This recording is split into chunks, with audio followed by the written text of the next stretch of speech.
అంతర్గత యజ్ఞం.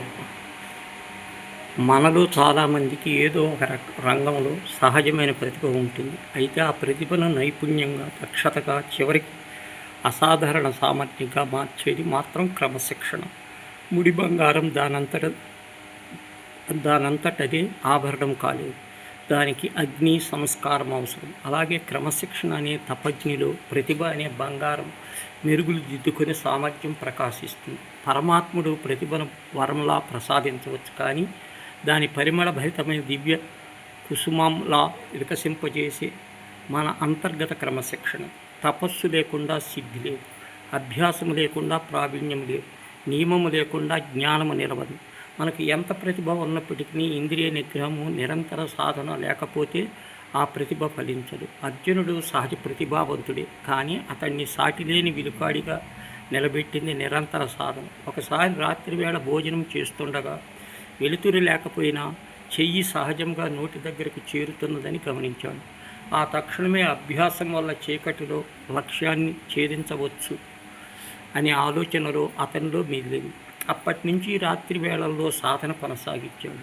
నిద్రను జయించి గూఢకేశుడిగా పేరు పొందాడు. కఠోర సాధనతో శబ్దభేది విద్యలో అఖండ ప్రజ్ఞను సంపాదించాడు.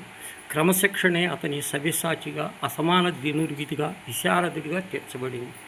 ఒక లక్ష్యాన్ని తీసుకొని దానిపైనే మనస్సును కేంద్రీకరించాడు. క్రమశిక్షణ లేకుంటే సాధ్యం కాదు. ప్రతిభ కలిగి ఉండటం గొప్ప విషయమే, కానీ సాధారణ పనులకు అసాధారణ నిబద్ధన చేయటం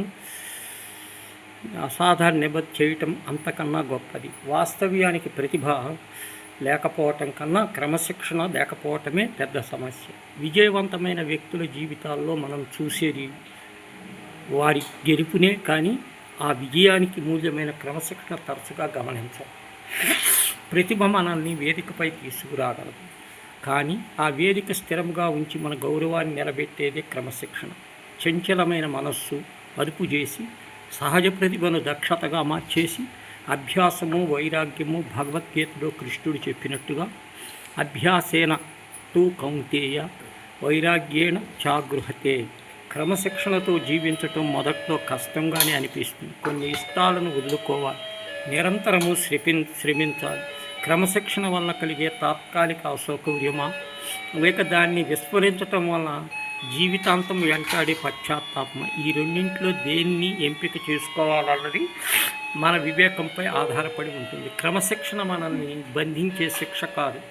మనలో బద్ధకము, వాయిదా వేసే స్వభావము, పరధ్యానము, అనాలోచిత అలవాట్లు దహనం చేసే మనల్ని మానసికంగా, శారీరకంగా, ఆధ్యాత్మికంగా శుద్ధి చేస్తూ లక్ష్య సాధన వైపు నడిపించే అంతర్గత విజ్ఞానము, ప్రతిభను తిరుగులేని సామర్థ్యాన్ని సౌఫల్యంగా మార్చే శక్తి క్రమశిక్షణ సొంతం.